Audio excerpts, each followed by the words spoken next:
आता बघणार आहोत सुपरफास्ट 50 बातम्या।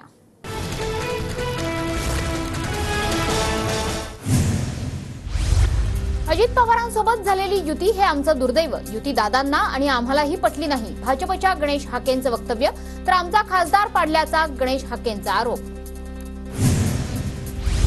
मोदी शहा फडणवीसांसोबत चर्चा करून युती केली। माझेही खालचे कार्यकर्ते वेगवेगळं बोलू शकतात।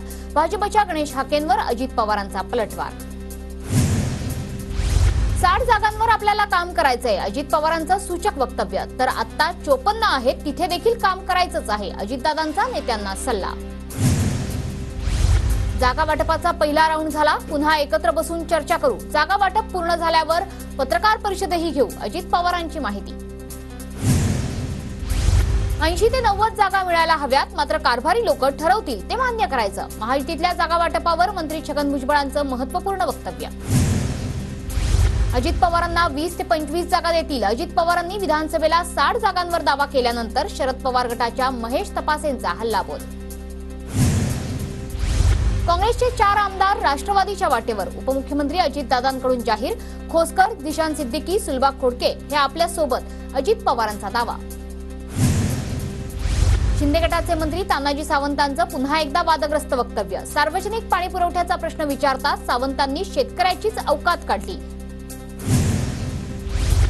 तानाजी सावंत यांच्या वक्तव्यावर मुख्यमंत्री एकनाथ शिंदे नाराज। मुख्यमंत्री शिंदेंनी सावंतांना भेटीसाठी बोलावल्याची सूत्रांची माहिती। आमच्या पक्षासहित शिंदे गट आणि भाजपच्या कारभाऱ्यांनी विचार करावा, आपापल्या लोकांना कॉमेंट्स करण्यापासून रोखावं। भुजबळांची गणेश हाके, तानाजी सावंत यांच्या वक्तव्यावर प्रतिक्रिया।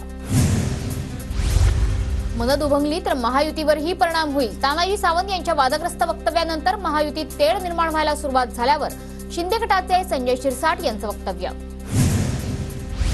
तानाजी सावंतांना मुख्यमंत्र्यांनी समज दिली आहे, सुधीर मुनगंटीवार यांची माहिती। तर कुणीही शेतकऱ्याची लायकी काढू नये, तानाजी सावंत यांच्या वक्तव्यानंतर मुनगंटीवारांचा सल्ला।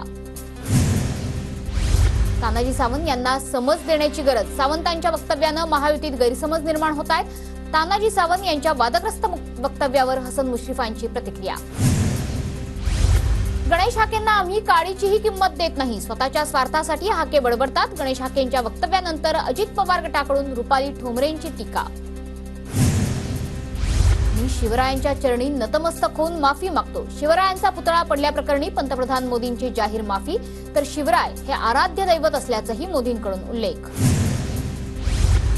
पंतप्रधान मोदींनी मागितलेली शिवरायांची माफी ही राजकीय, राऊतांची टीका। तर निवडणुका डोळ्यासमोर ठेवून मोदींनी माफी मागितली।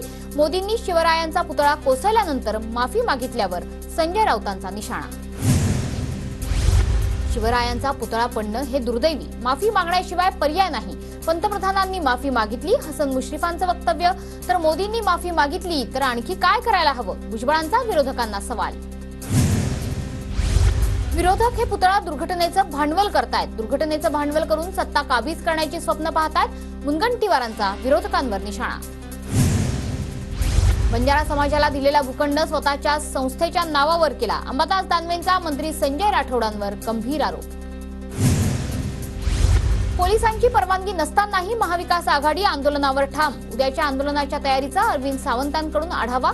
महाविकास आघाडीच्या उद्याच्या मोर्चाला अद्यापही पोलिसांची परवानगी नाही।